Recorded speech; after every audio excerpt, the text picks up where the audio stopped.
In 1960, 17% of boys grew up in a home without their biological father. That's less than 2 out of 10. But if you fast forward to 2022, the statistics say that 32% of boys, 1 out of 3, have grown up in a home without their biological father. And when you add girls to the mix, we find that 1 out of 4 children in the United States of America is growing up in a home without their biological father. That's 18 million children. Today, I have a special guest with me who's going to share out of his own experience growing up without his father in the home so that we can all learn his insights and grow through his pain.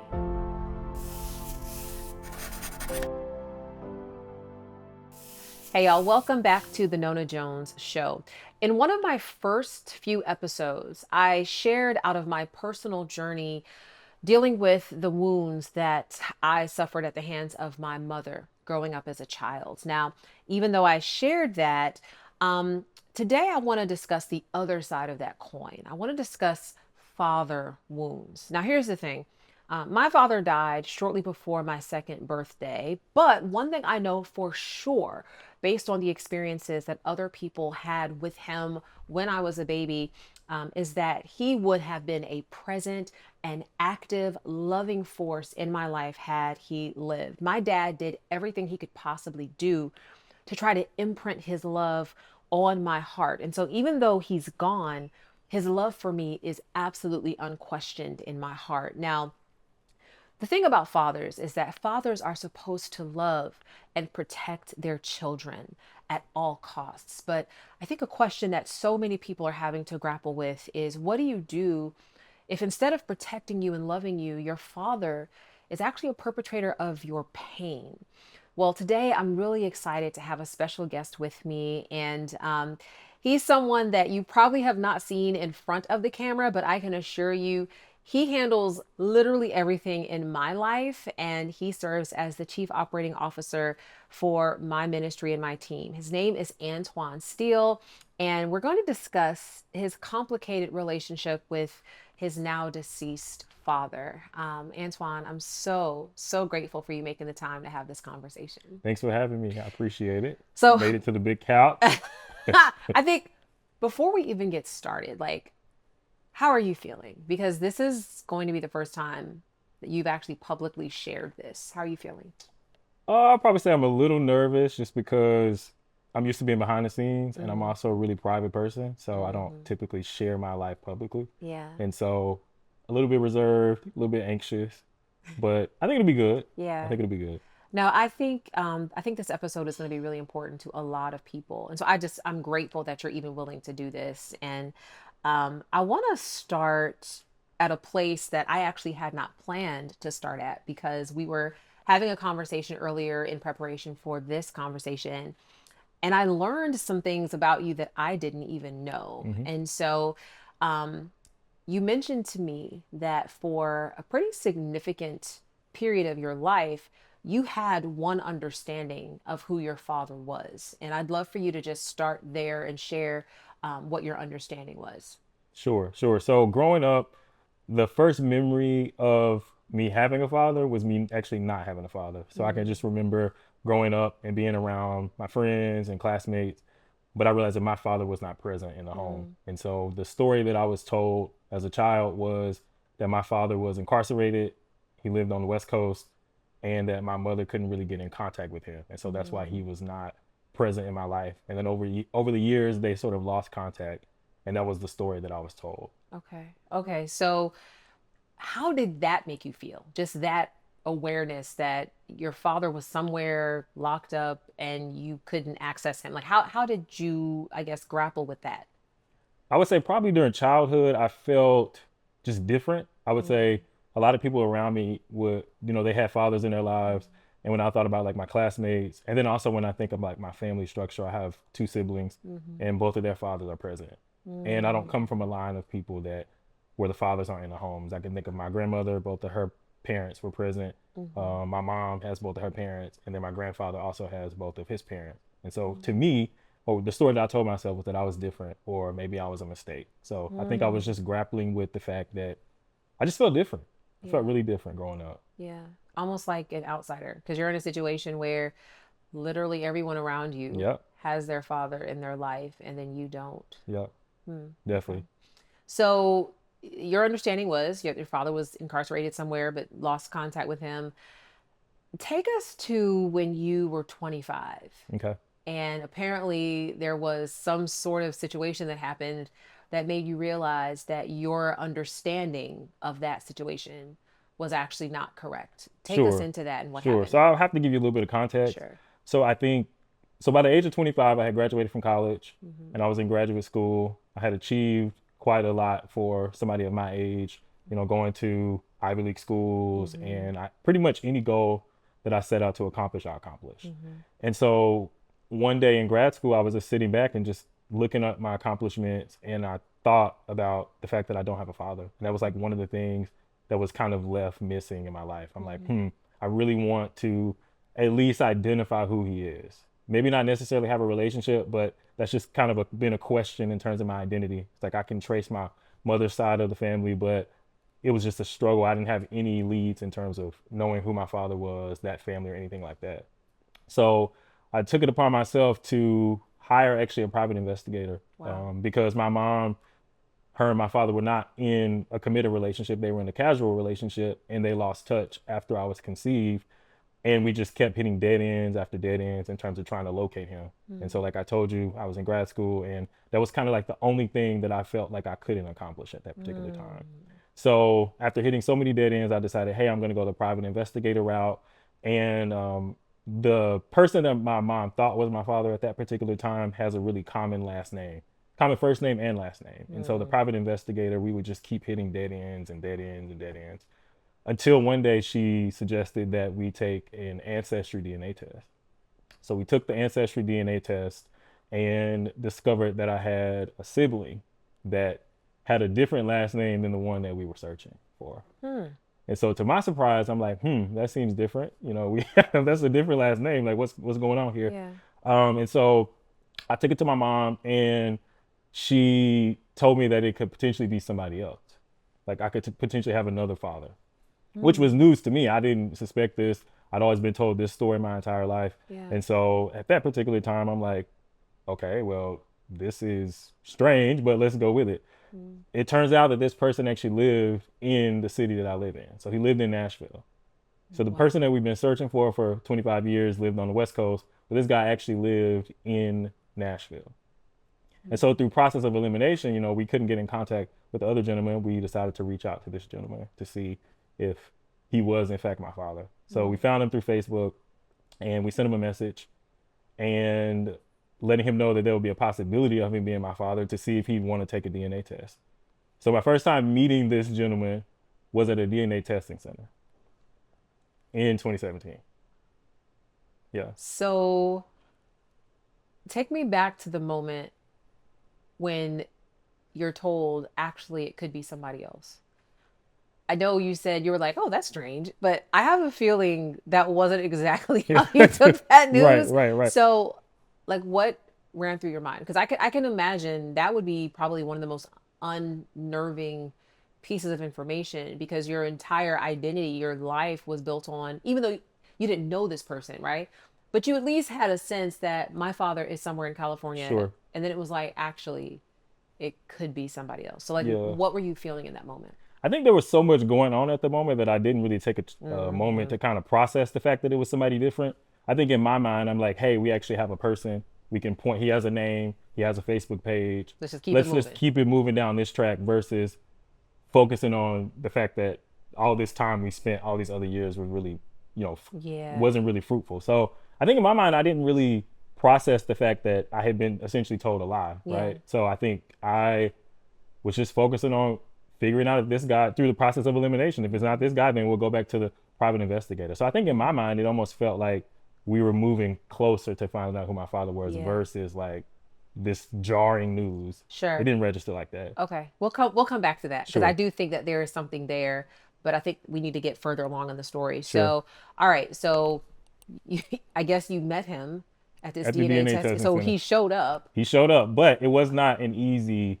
So actually, let me take it back. It was actually 20. I said 2017. It was actually 2016 when we reached out to him, Mm-hmm. and it took a series of back and forth messages and communication for him to actually want to take the DNA test. Hmm. So it took some convincing, some prodding, some probing, all of that for him to want to actually meet me at the DNA testing center. So Hmm. we had communicated for a year. So he actually showed up. It was an interesting interaction, but it was very limited because we were just sitting beside. We greeted one another, and then they sent me back to get my test, and they sent him back to get his test, and then we left. So when you saw him, what did you think? Like, did you see anything in him that made you be like, I think this might be my I dad? think so. I Yeah. think he looked like me. He had a big head like me. He was tall like me, and I think he was bald like me. So we both were wearing a bald cap. I think in my mind I was saying I wouldn't be shocked if he was my father. If he wasn't my father, I would say okay, we'll just move on to the next one. But I think in my mind I'm like, there's a highly likely chance that this dude is probably my father. Okay. So you get the results.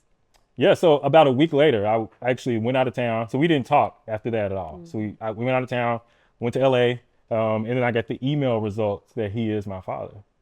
And I feel like it didn't really change much in that moment because I mean we had had a series of communications, and unfortunately I don't know where he was in that moment in terms of his life, but he didn't seem willing, at least the year prior to him Mm-hmm. actually taking the test, to the possibility or open to the possibility that he could potentially have another child. So I think the news came, and I think I actually texted him to Hmm. confirm that.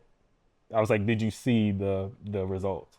And I think he acknowledged it, but it wasn't some grand, introduction or like welcoming you're my son or something like that. That never happened. Really? Yeah. So how did that make you feel?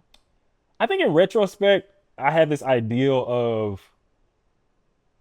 so you see on like YouTube and TikTok and Mm-hmm. Facebook, you see all these sort of when you reunite with Yeah. parents, and I thought that it would be this kind of grand gesture of like him welcoming me into his life, and it wasn't that at all. And so it Mm-hmm. was kind of disappointing, but I think it wasn't like we met up to Yeah.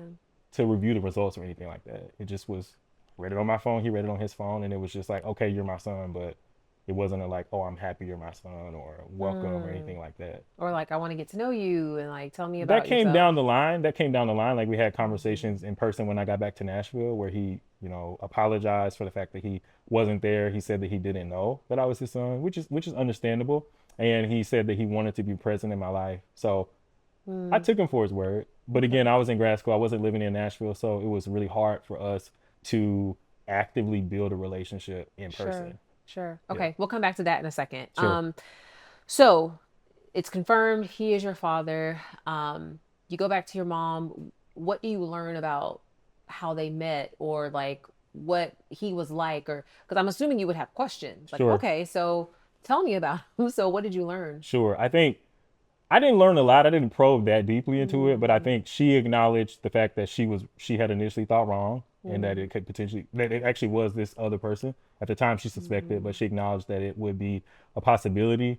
And I think in that moment it just was I don't know, I was just kind of tunnel vision, just happy that I could kind of check the box. I'd always been so achievement mm. oriented. This was like Yeah. another thing that I kind of checked off, Yeah. and I kind of shut down those feelings. Uh, Hmm. I guess that as kind of like a coping mechanism to just keep pushing forward, Yeah. To not think about it, to not not think have about it, to not process feel, it. not process, just kind of. I mean, Hmm. it is what it is. It's just another goal that I have. So at some point he did start to try to build some sort of relationship. Sure, So I'm curious, like, what did you learn about him as a person and maybe his upbringing and his background? What did you learn about him? sure. So I learned that he grew up in a two-parent household. His Hmm. parents were married, but they got divorced shortly after he was born. But I also found out that his father passed away when he was 18, and so he grew up fatherless for the large majority of his life as well. And so a lot of the life challenges that he experienced, he kind of traced back to that moment of his father passing away Hmm. early at an early age, and which caused him to kind of go down the wrong path and give up on his dreams and become depressed because Hmm. he was a college athlete, Hmm. really good at basketball, and from what I hear, had a really bright future ahead of him. But he just Hmm. kind of let his pain kind of drive his decisions, and he Hmm. kind of decided to forego his dreams.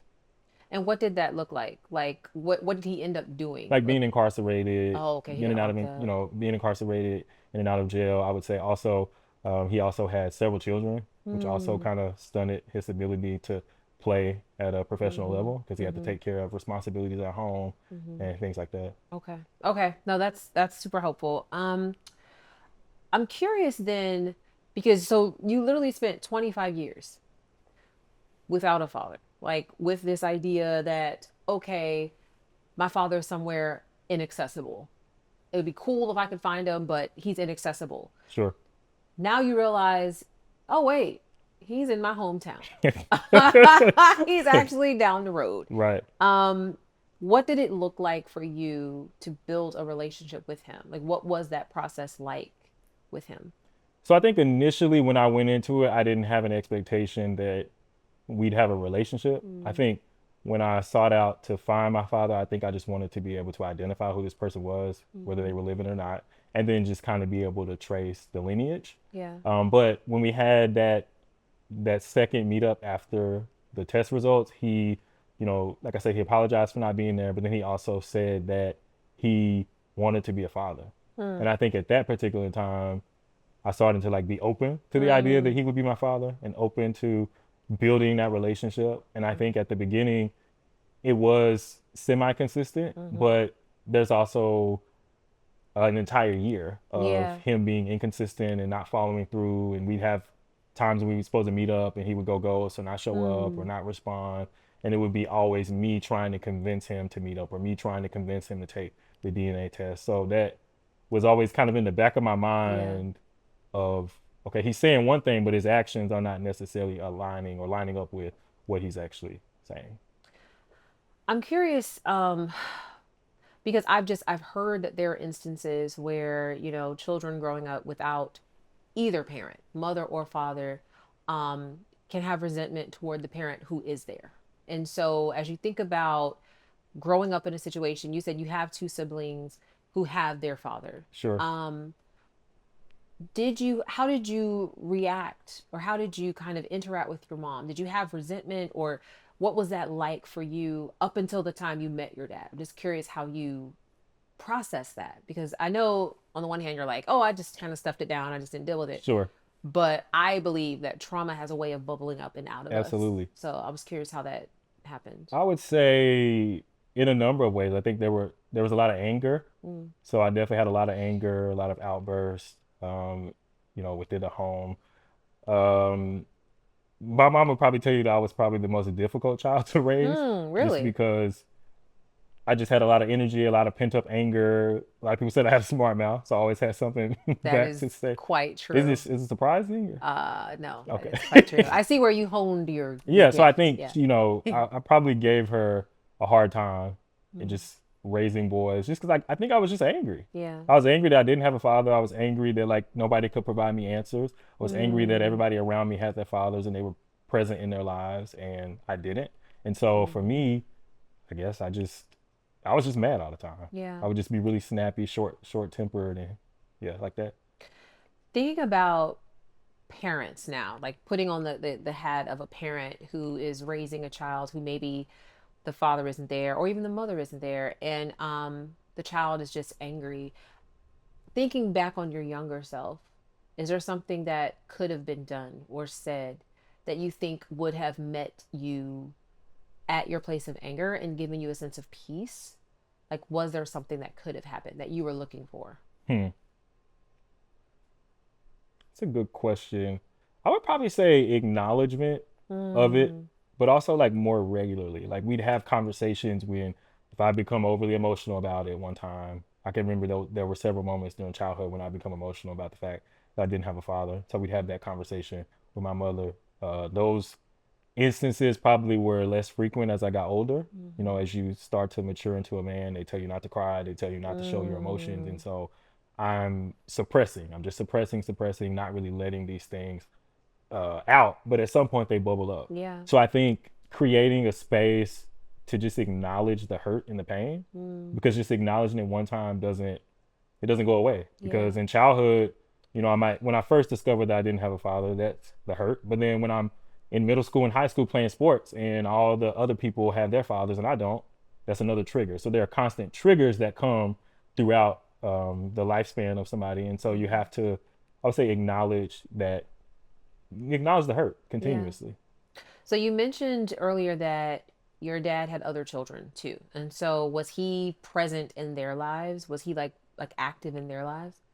From my so, Okay. so again, I have a limited knowledge of how he showed Mhm. up for them, and I only had a short period of time with him. But Mhm. I would say, from my understanding, he was pretty present in Mm. most of my siblings' lives Okay. from him. Okay. So, but there wasn't a lot of interaction there to where you could be like after you all got into each other's life, did he intentionally try to introduce you to your siblings and try to like so I think what so, was that yeah. like? So I think for me, it was so I think the first thing he introduced me to his mother, and then Mm. he kind of slowly introduced me to all of his children, and Mm. so he invited me to Thanksgiving, Mm. which was an interesting experience because for the majority of my life, I've only done Thanksgiving on my mother's side of my family. So my Mhm. brother would go to his parents, or to his father's side of the family. My sister would go to her father's side of the family sometimes. But Mm. every holiday, I would be with my family, and I would be like, "Dang, everybody's leaving me. I'm the Yeah. only person here." Yeah. And so I can remember that first Thanksgiving. I'm like going to meet all these new people and all these siblings, and it just was kind of overwhelming. But I will say that they were welcoming me. They were welcoming Mhm. to me into their family and being open to just kind of the possibilities that were ahead. Yeah.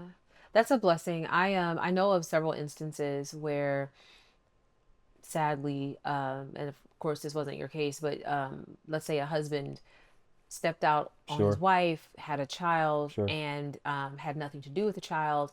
Well, when the husband's children find out that there's another child, they would shun the child. Yep, Like I've seen that. I've seen that several times, and absolutely. I've always wondered, why. Like it wasn't the child's fault. Um, it would just feel like, man, this is an opportunity to build a bridge with someone who hasn't had a family like that, hasn't had the relationship like that. So, I mean, it's good to know that they were like welcoming. Yes, Sure. come be a part of our family. Yeah, I think it probably just triggers something, and it causes a sense of newness in the relationship, and so they may not necessarily want to acknowledge Yeah. the misstep that happened, and so it may be easier for them to just kind of keep that person out of sight, out of mind, because Mm-hmm. that their presence is a physical manifestation and a reminder of that misstep. Yeah, that makes sense. Yeah, It's like seeing them is a reminder yeah, that of this what actually happened. happened. Yep. So I'm curious if you can talk about or just like invite us into how you formed your identity. Because you mentioned earlier, and it's true, like you've been very successful. You've attended Ivy League schools. Like I would say that you are the poster child of like beauty for ashes, truly. But I'm curious what role maybe this sense of abandonment played in your pursuit of success. Because you mentioned it earlier that you have, very much so let's check the box, achieve, achieve, achieve, achieve. To what degree do you think those wounds, that father wound, maybe pushed you to achieve as a proxy for worth? Sure. So I think oftentimes people, so what I've seen in people who have kind of father or mother wounds or suffer from abandonment, they're trying to like become Yeah, successful to prove that person wrong. yeah. I don't necessarily think I was trying to become successful to prove him wrong, but I think I was trying to prove to myself that I wasn't a mistake, Mm-hmm. or because my parents, they met casually, they weren't in a Yeah, relationship, and yeah. so it could be reasonably assumed that I was not playing. And so for Mm-hmm. me, I think achievement was a way for me to say, okay, well, God does actually have a plan and purpose for me. So let me check that box. And okay, I'm going to set the bar higher. And I'm going to check that box. I'm going to set the bar higher and check that box. And so I think as a way, it was sort of a way for me to fill that void of, I mean, feeling like a mistake, feeling worthless. So I Yeah. sort of derived my identity from those external sources. So getting validation from the achievement, from the test, from the just some of those external accomplishments. Mm-hmm. At what point did you recognize that that's what was going on? Like Hmm. what made you realize, you know what? I'm pursuing these things not necessarily because I want them, but because I want to matter. I don't know if I can necessarily pinpoint a moment, but I can remember just kind of over the course of my life, once I accomplished the goal, it's like the next day, then what's next? It's like there Yeah. wasn't a Yeah. lot I of resonate with that. contentment in accomplishing the goal. And Mm-hmm. so I think for me, I think when I got to Harvard, it's like that's the pinnacle of success for most Mm-hmm. people in terms of an academic institution. And, once I was there, I'm like, what else is there? I can go get another Mm-hmm. master's degree, but like the achievement trajectory is we're kind of at in terms of educationally, we're kind of at the end there. And so I Yeah. have to actually look in the mirror and say, okay, I've done all of these things, I've checked all of these boxes, but I'm still not fulfilled. I still don't feel like enough. I'm still struggling with my identity. I still feel like an imposter. And so I think Mm-hmm. that was the thing, the impetus that caused me to want to like figure out who my father was. Yeah. Interesting. Okay, so you came to that, I'm not even going to say conclusion, but you just came to that place before you met your father. Sure. Yep. So the assumption then would be that when I meet my father, I will perhaps experience wholeness. Like I'll be fulfilled. Absolutely. Did that happen? It did not happen. It did not Mm. happen for a number of reasons. I would say first, it didn't happen because you're not going to find wholeness in another person. Mm-hmm. I think throughout this entire process, I've learned that he's a human just like me. He Yeah. has hangups, he has disappointments, he made mistakes.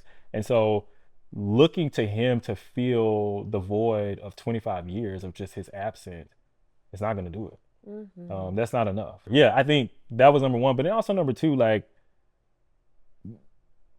I think you just kind of have to look to God Mm. for that wholeness. Like I said, no human is going to complete you. No achievement is going to fill you. So for me, it didn't feel complete because again, I told you about the inconsistencies when I sort of first reached out to him about the DNA test, but Mm-hmm. those things continue throughout the duration of our relationship. And he just was not consistent. I think he showed up the best way he knew how, but that didn't necessarily meet the the standard that I allow in my life. Yeah, Yeah, and I'd love for you to like explain that a bit. So, okay, he's back, he's in your life, sure, um, and he expresses that he wants to be a part of your life. I think there are many people watching this who have experienced that, where maybe they did finally reconnect with a parent sure. who left them for whatever reason, and it was like, all right, fresh start, clean slate, new chapter, we're starting over, and then there's the letdown. Yep. How did you navigate that, and what did that look like in your relationship with your dad? Sure. So he would always make a lot of promises. So he would overpromise and under deliver, Mm. overpromise and under deliver. And I'm the type of person where I try to see the best in people. I'm not Mm. perfect. I know I'm not perfect. I'm probably that anger and that You try to smart see the best mouth. in Yeah, I everybody mean, I try to until see. you don't. Yeah, I mean, I try to give people the benefit of the Yeah. doubt, but you can only try me so many times, right? Right. And so Right. for me, it just was. He would say he was going to be somewhere at a certain time, and I'm pretty much a stickler for time. Like I Hmm. don't mind waiting for somebody for 5, 10 minutes, but if you're an hour late, it's ridiculous. Or if Yeah, you, because I know with me, like in our meetings, like if I'm yeah, 6 minutes late, you're gone. absolutely. Like Like it's we out like of there, don't even care on the out of team. there. I'm You're a out. global tech executive. If you can show up on time for everybody else, show up for me. But yeah, I Yeah. think so. It was just him being late to things Yeah. or saying he was going to be present and then not showing up, going months without reaching out. I think oftentimes I would Wow. have to be the person that would initiate the conversation. And then when we'd have meetups, I would just be pissed because Yeah. I'm the one that's initiating it. And then so the bulk of the conversations would be trying to fill in the gaps of why he wasn't responding or why he wasn't reaching out. And I think in my mind, I'm like, hey, I'm 25, 26 years old. I have an education. I'm not asking for you to do Yeah. anything financially. I'm simply asking for your time. And I'm not asking you to call me or text me every day. What I would Hmm. say, so what I like to say is like the expectations were really low. I Yeah. would say the bar was in hell. That's what I would say. Yeah. The bar was in hell. And I feel like he still was not able to meet that standard. And it was really frustrating. But in the back of my mind, I'm thinking, okay, you had 25 years of not having a father. Just take what you got. So I would Hmm. tolerate things Wow. that I would not typically The tolerate. crumbs. Yeah, I would not Yeah. typically tolerate that in any other relationship, whether that's romantically, platonically, or Hmm. just with friends or family. Like I would Hmm. not tolerate it. But for some reason, because I didn't have him in my life, I'm like, okay, you can just treat me any kind of way. I'll just take whatever you give me. You know, it's that I feel like I want to park there Sure. because that is something that I think we all experience when we've been made to believe that our worth is somehow tethered to a person, Yeah. right? And so romantically, right? So it's like if you think that this woman is like she is the one who makes you worthy, then you'll settle for the crumbs. Absolutely. You'll settle for being mistreated. You will settle for whatever they offer. I think about my own relationship with my mom, and for so many years, similarly, like I would settle. I would be the one pursuing her. I would be the one making the calls and, hey, can we spend time together? Yeah. And, if you don't call me back, I'll call you. Yeah. And I think that those types of dysfunctional, toxic relationships can truly diminish you to a place that is beneath what you deserve. Like you deserve consistency. You Absolutely. deserve someone who is excited to be in a relationship with you. Like you, especially a parent. Right. And I think it's unfortunate though that sometimes people will try to guilt you into accepting the crumbs. It's like, Yep. well, they can't do no better. Well, whose fault is that? Like, Absolutely. am I supposed to? Did you have to deal with any of that where you had For people? sure. For Yeah. sure. I think so. Oftentimes, I think what I realized, in hindsight is 2020. I think I was the only person in his life holding him accountable to the things that he promised. Mm, And he okay. didn't like that because for all the other siblings, it was okay for him to say he was going to do one thing and then not deliver on it. Or for his parents or for Mm, his aunts and other family members, he would do those things. And I guess they just kind of reconcile within themselves that this is who this person was. And I mm, think for me, I'm just now getting to know this person. And as I said, I don't allow other people in my other relationships to yeah, treat me that way. because that's not how you are. Yeah, that's not how I Yeah. am. I try to be consistent. I'm not perfect, but I try to show up and I try to be a Hmm. man of my word. And so when that wasn't happening, it was really frustrating. Yeah. And I would always hear, that's just how he is. That's just how he is. He's messed up. That's just how he is. So you should just accept that. But I think in my mind, I was like, no, I don't want to just Mm-mm. accept it like that. I want to hold you to the standard that I hold everybody else in. And I also want to take you for your word. Yeah. Because I think you're capable Hmm. of doing that. Hmm. Because I'm capable of doing Right. that as much Exactly. as I have going on. And that's Exactly. that's something that I think we do have to do is we have to be willing to not lower the bar beneath what we give. Like it's one thing if we just go above and beyond for Right. everything and everybody. It's like, okay, that might be a bit excessive to have that standard for everybody, but the expectation of consistency and responsiveness and accountability, those are just basic building blocks of relationships. So you're Sure. not asking for anything crazy. But I Um think actually yeah. I want to tease out a point that you just made. I think what I'm realizing in some of my relationships, I think I did go above and beyond because then it made me feel good to kind of fill that Mm-hmm. void of not getting that affirmation from like a father. And so I would go above and beyond Mm. to kind of make me feel good that I'm doing good to other people in Interesting. hopes that maybe one day they do the same in return to me. That was Interesting. like very subconscious. And so that's kind of a new revelation for me. But did they? Some, but by and large, no, No. because I've raised the level of expectation that people can't meet. Yeah. Yeah. And I do think that abandonment wounds in particular, and knowing that about myself, they abandonment wounds are literally like a black hole Hmm. because there is a worthiness hole that is created within you, and you're looking for it from people who cannot fill it. That's Like true. that's the thing. Like nobody can fill a bottomless hole. And so I think the point you made earlier is absolutely right. It's like we have to understand who we are in God and the fact that He will never leave us. He will never It's forsake true. us. He will never physically or emotionally separate Himself from us. And so even when people abandon us, walk away, decide that we're not worth a return call or text, that doesn't diminish our worth in the eyes of Exactly. God. How long did it take you to kind of get to that place? Because it feels like that is the journey. Not even finding the parent, it's like finding that truth is the journey. Well, I'll jump ahead and then we'll kind of go back Yeah, to sure, it. sure. But I think I realized it in the grieving process Hmm. because, Okay, yeah. Before okay, you get there, let's talk about that. okay, So, you meet your dad. There's this kind of inconsistent relationship, and then this is let's see. So it's 6 years ago that you met your dad. sure. Yep. But 3 years into that, you get what, a call, Text a message. text message, and Yeah. tell us about So that. it was in September of 2021. I got, well, I actually got a phone call from his sisters, and they never called me.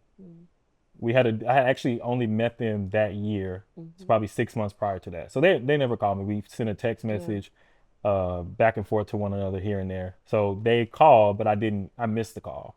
And then I get a text message from my father's mom telling me that he had passed away via text. So then I called the sisters back, I guess, to confirm, because I guess his mother wasn't in the right state of mind to be on Yeah. the phone, which is Oh understandable. yeah. It's her only child, so she had one child, Mm. and so I called the sisters back, and they confirmed that he did pass away.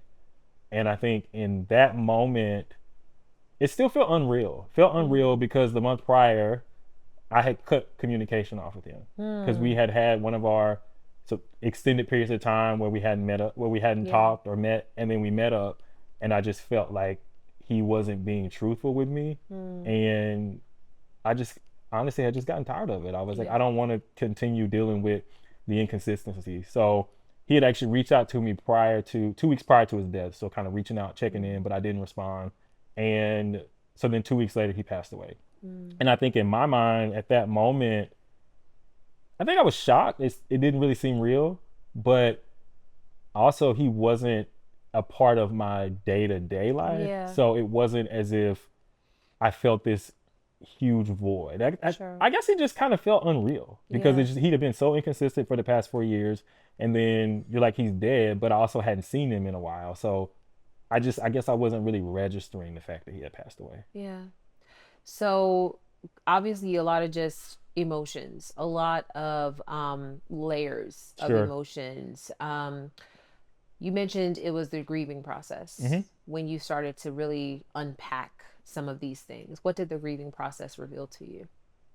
So I think, well, first, I would say this was probably the first intentional grieving process. So I actually started to go to grief therapy. So I went Mm. to a program called Grief Share. And so it was every Mm-hmm. week, and you get in groups with people who are similarly going through losses, and Mm-hmm. you kind of just journey through whatever emotions, and there were various themes. Yeah. In terms of the grief process, it was just kind of multi layered. So I think initially I was grieving him as a person, not Mm. necessarily as a father, but as a person, just Yeah. how his life was tragically cut short. He was only 48 years old. He was 48? 48 years old.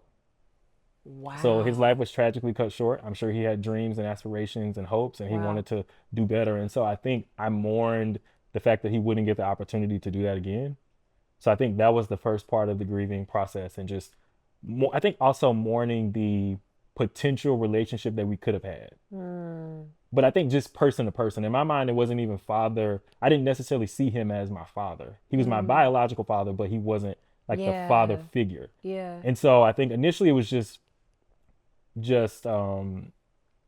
grieving that piece of it, and then the second layer of it was realizing, hey, there have been 25 years of not having a father, and then I have 4 years of chaos and inconsistencies, and then like this dude really died. So like the book is closed. Yeah. Like there's no more. Like Yeah. there's no more new memories. We can't build upon anything. We can't reconcile and then hopefully have a much better relationship. And so I think just adding that layer to it, and then also adding the fact that I also just met him 4 years ago, and Yeah. so he had additional kids to me who knew him a lot longer, and so there's this mix of emotion of like I'm kind of mad that Yeah. I don't get a chance to build with him, but also I feel wrong because I didn't respond to his text message, but then I also feel weird because I didn't know him that long, but then I'm also a person that internalizes a lot of things, Yeah. so I just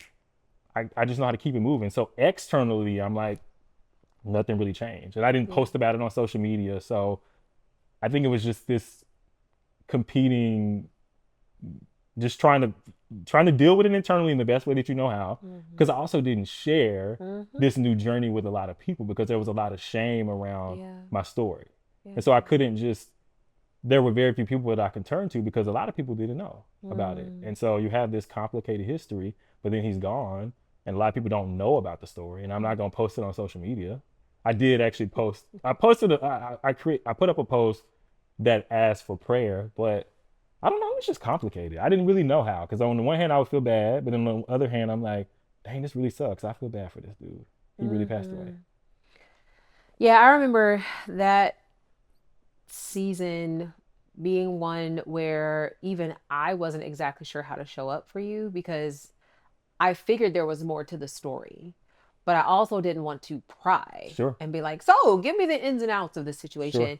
Um, but I think given just how complicated this is, like I would love for you to share just with anyone else who's kind of grappling through this and wrestling with the pain of abandonment by their father, um, just what you've learned about yourself, about the situation, um, that could potentially encourage them as they're also carrying the pain of the whole thing. sure, sure. I would say what I've learned about the situation is you kind of have to forgive yourself. Like Mm, I think for so long I owned the identity that I was a mistake, mm, but I didn't have control of that. I didn't ask to be here. And so I think I had to really let myself off the hook and stop owning that identity. There's nothing yeah, inherently wrong with me. I didn't create this story, you know. These were the cards that I was dealt and I'm resilient and I can move forward. So I think letting yourself off the hook, not not buying into that negative narrative or that talk track mm, that you're a mistake would be yeah, number one. But I would also say number two is live in reality, because a lot mm, of my decisions were driven by this fantasy of who I wanted my father to be, but not mm. actually who he was or how he showed up. Wow. So Yeah. I had great examples of how he showed up and it made sense. But I would convince myself that, oh well, maybe the next time he'll be consistent, or Mm, maybe the next time he'll reach out, or maybe the next time he'll, greet me and be happy.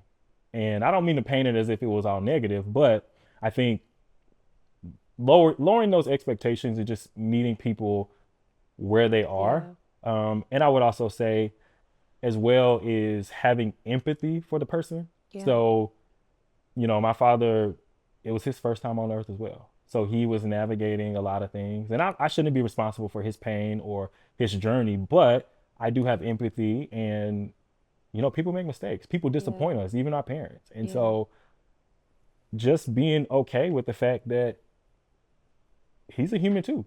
He has Hmm. hangups, he has disappointments that affect how he shows up. Yeah. And maybe he wasn't living the life that he wanted to live. And so being okay with the fact that if I'm going to allow him in my space, I might be disappointed. So it's it's Mm. it's choosing which pain do you want to Mm-hmm. to use a sermon to have a Yes. sermon that you Which had. pain do Yeah, you it's which want? pain do you want? I think Yeah. honestly it's choosing, do I want the pain of being disappointed but having him in my life, or do I want the pain of having to sever this relationship but protecting my peace? I Yeah. think back then, I mean, I couldn't have predicted that he was going to pass away. Of course. But in retrospect, I probably would not have tried as hard as I did. Hmm. I probably would have just, when he reached out, we meet up, cool. We don't have to, I don't have to put anything extra on it. If it's 6 months, if Hmm. it's a year, cool. Just be happy and be present in the moment versus when we meet up, feeling mad that we went 6 months without talking, feeling mad that he didn't reach out to me. So like That's I think good. lowering my expectations and letting Yeah. myself off the hook. So, every time we close, I always like to close with a verse. But as you were talking, a verse specifically came to mind. That's Jeremiah chapter 1 and 5. Hmm. Before I formed you in the womb, I knew you. And as I was dealing with my own abandonment wounds and rejection wounds from my mom, who was basically like, she literally said to me, I shouldn't have had you. You're a burden. I didn't want you, blah, blah, blah. Hmm. Um, I realized that because God knew me before he formed me in her womb, that even though she didn't want to have me, she didn't have a choice Yeah. because God That's called me. powerful. Yeah. God called me. And the same for you. It's like God called you. Like even if your dad, and it sounds like in this situation he just didn't know, like for real. Right. But even if he knew and was like, no, it didn't matter. He didn't have a He choice didn't have a choice. because God has purpose on your life. And that's what I'm thinking about for just anyone who's watching this and who's feeling like, oh, my father didn't want me, so I don't have worth, or my mom didn't want me, and so I don't have worth. It's like They didn't have a choice. There's so much purpose on your life. There's so much anointing and calling on your life that they literally were just the conduit Yep. to get you Yeah. here. And Yeah. so I hope to encourage somebody with that. And Psalm 27:10 is the verse that I was thinking about for this specific episode, which says, "When my father and my mother forsake me, then the Lord will take me up." And I believe that the Lord loves and fights for every child who is feeling abandoned by a parent. And I look at your life, like your life to me is the perfect case study for that. It's like I say I'm a statistically improbable product of God's grace. You are a statistically improbable product of God's grace in every way. I know we just kind of glazed over it, but like, Yeah. so Vanderbilt undergrad, right? Yeah. I went to Vanderbilt for undergrad and then Harvard for Harvard. grad school. Yep. I Then working mean, for the Nona Jones, that just solidifies the resume, just round it all out. please. But anyway, I mean, the fact that you have done that It's true. is just incredible. It's nothing but God. It's Because God. statistically, I should not be here. No, Not in this place at all. not at all. Yeah. But you are here Yeah. because there's Thank purpose on your God. life. I want to ask you to close in prayer, but I would also love for you to share just any closing thoughts you want to offer, anything that's on your heart as we get ready to pray and close out. I think the thing that I would offer finally would just be just own your story. Mm. For so long, I had so much shame around my story. I was Mm. so afraid to tell it. I was so embarrassed. But it's like there's power in your story. There's so much power in your story. And then when you carry around that shame, you make it about you. It's like Mm-hmm. God created you and designed you for a reason. And He may have given you this particular life to then help somebody else that's been dealing with this same Yeah. thing. And so for me, I think just own your story. And so this is just kind of the first step in that journey. I don't like being public and telling all my business, but I think for me, just it's been helpful. It's been helpful to tell the story and Yeah. just thank God for that. You have such a powerful story, and I'm so proud of you for sharing it. Appreciate it. And I would say to any single women who are watching this, what is your handle? At Dot still, Antwan.steele, yeah, on IG. Steele. You can DM him because he is looking for a wife. I am looking And for a we wife. know that a man that findeth a wife findeth a A good good thing. thing. So if you're a good thing, message him because that's one of my goals in life. We're gonna get you a good thing. Get you a good thing. Yes, So cool. All right, I'll close us yeah, go in ahead, prayer. Bishop. Lord, thank you for just the opportunity to share my story. God, I thank you for just giving me the courage to Mm, speak into a place that's uncomfortable. And so, God, I pray for anyone who's listening to this today. I pray that your love would just permeate their entire being. God, I mm, pray that you would just feel them and let them know that they were formed mm. and designed by you. Yes, Lord. That any area of deficit, any void, that you can fill that. Yes. That they should not look at themselves as a mistake, or they should not feel less than, or they shouldn't hold their head down because Mm, of the life circumstances, or because of a mother wound or a father wound, or feeling abandoned or rejected. God, I pray that you would just saturate them with love and show them that they were created in your image and that you have a plan and a mm. purpose for their lives, no matter their circumstance, no matter their story. Yes, God. Because the Bible says that you are a father to the fatherless. Mm-hmm. But God, I also pray that you would also send physical manifestations of what it means to be a father or a mother, to speak to those places where there are deficits. Mm-hmm. It may show up not just in one specific person. Maybe it'll show up in a friend, Mm-hmm. where a friend will give the person the affirmation that they need. And then maybe a cousin will give that person the encouragement that they need. God, I pray that you would just show yourself in people to help them feel those voids that they have in their life related to their lack of having a mother or a father. Yes. And just God, continue to remind them that they're loved, that you again have a plan and a purpose for them, that they were formed in the womb, that you knew them before you formed them in the womb. Yes. So God, just thank you for this opportunity again. In Jesus' name, amen. Thank you so much, Yes, Antwan. thank you for This was having me. awesome. Appreciate it.